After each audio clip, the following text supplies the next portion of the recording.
আমরা পূর্বেই উল্লেখ করেছি যে অনলাইনে ফ্রিল্যান্সিংয়ে কাজ করতে গেলে ইভেন আপনি যদি ডাটা এন্ট্রির কাজও করতে যান তাহলে অনলাইনের অনেক কিছু সম্পর্কেই আপনার ধারণা থাকতে হবে।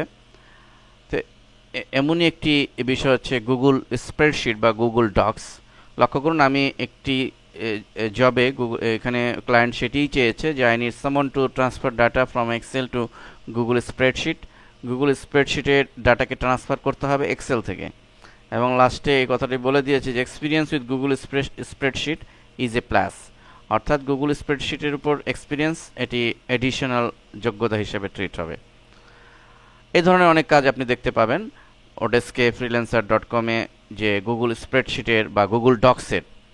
তা আসুন এই কাজ সম্পর্কে আপনাদের আগে একটু ধারণা আইডিয়া দিয়ে নিই।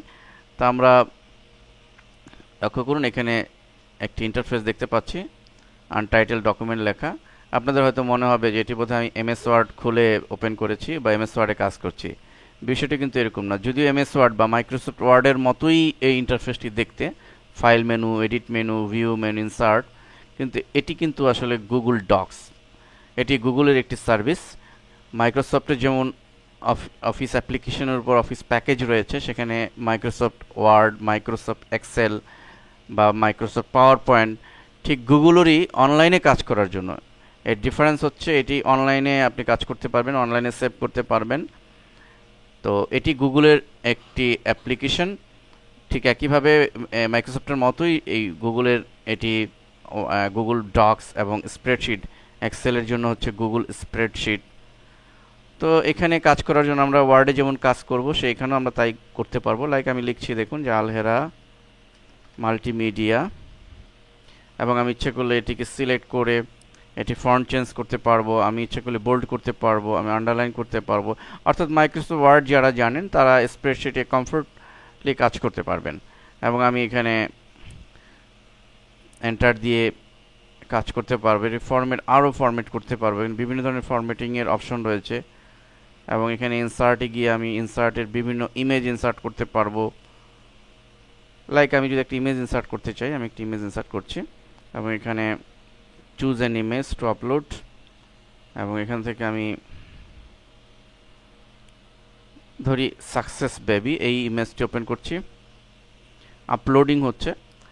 তো এখানে ইমেজ ইনসার্ট একটু ডিফারেন্ট। আমরা মাইক্রোসফট ওয়ার্ডে যেমন ইনসার্ট করলেই একটি ইমেজ ইনসার্ট হতো, কিন্তু অনলাইনে আপলোডিংয়ের একটা বিষয় রয়েছে, অতএব এখানে আপলোড করতে হবে। অটোমেটিকলি ইমেজটি আপলোড হয়ে গেল, এবং এটি আমরা ছোট বড় করতে পারবো ইচ্ছা মতো। এবং এখানে আমি কোনো লিঙ্ক দিতে চাইলে, লাইক আমি এখানে বাংলা টিউটোরিয়াল এটিতে একটি লিঙ্ক দিতে চাই, যে বাংলা টিউটোরিয়াল ক্লিক করলে যেন alherabd.com-এ পাঠিয়ে দেয়।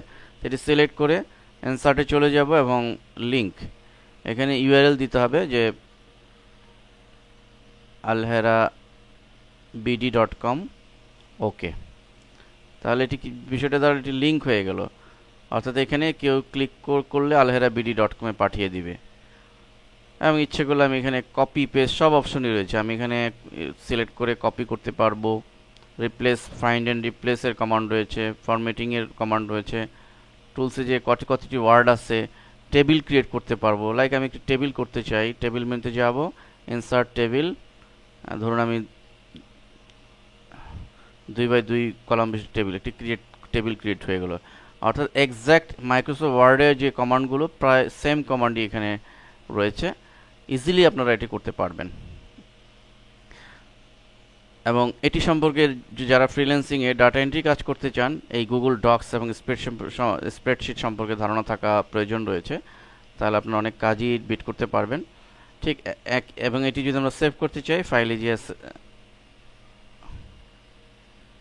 তো এখানে মূলত সেভ করার প্রক্রিয়াটি হচ্ছে পাবলিশ করা। তাহলে এখানে ফাইলে ক্লিক, এবং লক্ষ্য করুন পাবলিশ টু দ্য ওয়েব, এই বাটনে ক্লিক করলে এখানে অটোমেটিকলি পাবলিশ হবে এই ডকুমেন্টটি। স্টার্ট পাবলিশিং, এখানে আমি ওকে দিলাম, এবং এখানে আমাদের একটি ইন্টারফেস এসছে। এখানে লক্ষ্য করুন যে get to link to the publish document, অর্থাৎ এখানে এই লিঙ্কটি কিন্তু ইম্পর্টেন্ট। অর্থাৎ আমি যে কাউকে লিঙ্কটি দিব, কোনো বায়ারকে হোক বা যে কোনো এসে যেই লিঙ্কে ক্লিক করলে, এটি যেহেতু অনলাইনে, বুঝতে হবে যে আমাদের এই ওয়ার্ডের যে ডকুমেন্ট আমরা তৈরি করেছি এটি কিন্তু ফুলি অনলাইনে কার্যোপযোগী, এবং এটা অনলাইনেই দেখা যাবে, অনলাইনেই এডিট করা যাবে। সো কেউ যদি দেখতে চায়, ডকুমেন্টটি দেখতে চায়, তাকে কিন্তু এই লিঙ্কটি দিতে হবে, যে লিঙ্কটি সে এখানে দিয়েছে। তো এখান থেকে আমরা কপি করে নিতে পারি এবং সর্বোপরি ক্লোজ বাটনে ক্লিক। তো এটি গেল আমাদের গুগল ডক্স। তো আমরা এখন এটি একটু ক্লোজ করে দিচ্ছি। লক্ষ্য করুন এটি গুগল স্প্রেডশিট বা এক্সেলের মতোই, যেটি এখানে এক্সেল যেমন রো এবং কলাম বিশিষ্ট, এখানেও তাই, এখানেও রো কলাম আছে। আমি ইচ্ছে করলে এখানে লিখতে পারবো, এন্টার দিলে এক্সেলের মতো এখানে আমি ইনপুট করতে পারবো, এবং অ্যাজ ইট ইজ আমরা কোনো লেখাকে হাইলাইটও করতে পারবো। আমরা লিখলাম আলহেরা এবং এটিকে সাইজ বড় করে হাইলাইট করতে পারবো, বোল্ড করতে পারবো, ইচ্ছা করলে ফরম্যাট করতে পারবো। ইনসার্টে আমরা এখানে বিভিন্ন শিট, রো, কলাম বাড়াতে পারবো, গ্রাফ অ্যাড করতে পারবো, চার্ট দিতে পারবো, এবং ডাটা মেনুতে আমরা এখানে ফিল্টার পিভট, অর্থাৎ এক্সেল যারা শিখেছেন তাদের কাছে গুগল স্প্রেডশিট সেম জিনিস, কিন্তু অনলাইনে এটি সম্পূর্ণ অনলাইনে, এবং এখানে অনলাইনে আপনি এক্সেলের মতোই ডাটা ইনপুট করে কাজ করতে পারবেন, এবং অনলাইনে আপনি এটি সেভ করতে পারবেন, এবং বায়ারের কাজ, অর্থাৎ আমরা যে কাজটি দেখছিলাম যে এক্সেল টু স্প্রেডশিট, অর্থাৎ এক্সেল থেকে আপনাকে এখানে নিয়ে আসতে হবে, এবং সেটির প্রক্রিয়া বিভিন্ন হতে পারে। এখানে আপনি সরাসরি ডাটা ম্যানুয়ালি ইনপুট করতে পারেন, অথবা আপনি ইম্পোর্ট করতে পারেন, এক্সেলের এক্সিস্টিং কোনো ফাইলকে ইম্পোর্ট করতে পারেন, সেটির অপশনও রয়েছে। ফাইলে গিয়ে লক্ষ্য করুন ইম্পোর্ট, এখানে থেকে ক্লিক করে আমি আরেকটু প্র্যাকটিক্যালি দেখাচ্ছি। আমি ফাইলে নিউতে নতুন একটা স্প্রেডশিট নিচ্ছি,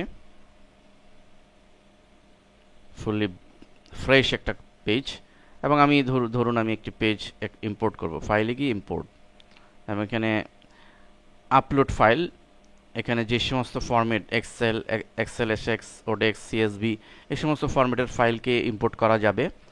তা আমি এখানে ব্রাউজ বাটনে ক্লিক করে আমার একটা ফাইলকে আমি ইম্পোর্ট করছি।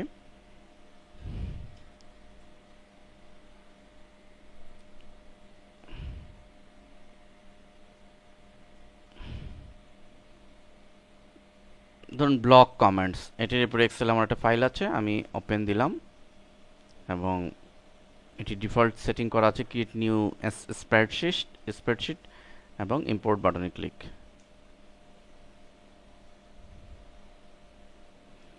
ফাইল ইম্পোর্ট সাকসেসফুলি, এবং সে বলছে ইম্পোর্ট নাও, ওপেন নাও। আমরা ফাইলটা ওপেন করছি, ডান, অলরেডি হয়েছে। দেখুন এখানে আমি এক্সেলে তৈরি করা একটি ফাইলকে আমি গুগল স্প্রেডশিটে কিন্তু ওপেন করেছি। এটি গুগল স্প্রেডশিটে ওপেন করা একটি ফাইল, এবং এখানে আমি অনলাইনেই কাজ করতে পারবো। অনলাইনে আমি এটিকে পাবলিশ করতে পারবো আগের মতো। আমরা যদি পাবলিশ করতে চাই, পাবলিশ টু দ্য ওয়েব, এবং একই পদ্ধতিতে আমি এখান থেকে স্টার্ট পাবলিশিং বাটনে ক্লিক করব, এবং আগের মতোই আমাকে সে একটি লিঙ্ক দিবে, যে লিঙ্কটি হচ্ছে এটি, অর্থাৎ আমি এই লিঙ্কে ক্লিক করলে আমার এই ফাইলটি, এক্সেলের এই ফাইলটিকে রিডিরেক্ট করে দিবে, এখানে পাঠিয়ে দিবে। দেন ক্লোজ বাটনে ক্লিক। আমি এই লিঙ্কটিকে অবশ্যই কপি করে নিব। তো গুগল স্প্রেডশিট, গুগল ডক্স, এখানে আমরা আবার স্প্রেডশিট থেকে যে কোনো সময় যদি ওয়ার্ডে যাওয়ার প্রয়োজন হয়, আমরা এখান থেকে ফাইলে ক্লিক এবং নিউতে ক্লিক করলে দেখুন ডকুমেন্ট, এই ডকুমেন্টে ক্লিক করলে আমি অনায়াসে গুগল ডক্সে জাম্প করতে পারবো এখানে কাজ করার জন্য। আবার যদি আমি স্প্রেডশিটে যেতে চাই, নিউতে যাব, ফাইলে গিয়ে স্প্রেডশিটে ক্লিক করলে আমাকে সে গুগল স্প্রেডশিটে পাঠিয়ে দিবে। এখন কথা হচ্ছে যে এই প্রোগ্রামটি গুগলের ডক্স বা গুগল স্প্রেডশিট আমরা কিভাবে পাবো। বিষয়টি হচ্ছে এরকম, এটি আমরা কিভাবে পাবো। আমরা খুব ইজিলি এটি পেতে পারি। আমরা জাস্ট গুগলে গিয়ে আমরা এখানে লিখে দিব গুগল